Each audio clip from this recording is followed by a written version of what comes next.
What a good morning sa Laguna and good morning everyone out there mga lalabs ko. So for today na naman mga lalabs no, dito naman tayo sa school na naman mga lalabs dahil nga meron na namang naganap na padagyaw day o guna day sa school ng aking kuya Dylan ng mga parents mga lalabs ko.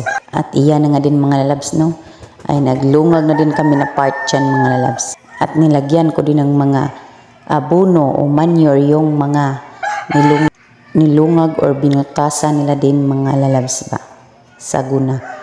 Dahil nga malinis na nga din mga labs at tapos na naman naguna, so iyan na lang din ang aming gagawin mga labs. Maglagay din ng mga haligihin mga labs at naglungag-lungag din mga labs ba.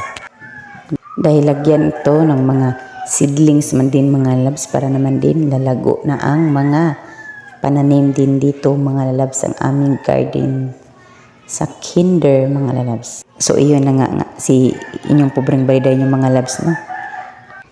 Ay abalang-abala sa paglagay na ng abono dyan mga lalabs sa mga lungag.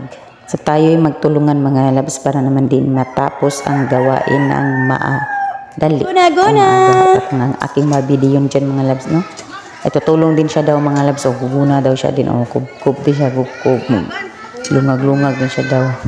So yun nga din mga labs yung mga iba pa ding mga kasagutan o mga damo na aming ginuna kanina ay amin na ding dinauban doon mga labs or sinunog na din mga lalabs. At dyan na nga din mga labs ang iba ko pa naman ding mga kasamahan ng mga parents ay sila naman din mga lalabs naglagay ng manure sa dinulungag at naglungag din mga lalabs. Bilang isang ina o magulang na sa ating mga kabataan, mga kiddos mga labs, ay dapat din nating tugunan ang mga pangailangan o gusto sa school mga labs. At dyan na nga din nga part mga labs na ay nag-snack time na din kami mga labs dahil natapos na nga kami nagdagyaw or naguna day mga labs. At salamat din po Ma'am G sa pa-snacks at namusog din kami. Thank you for watching mga labs no. Good day to all, babush!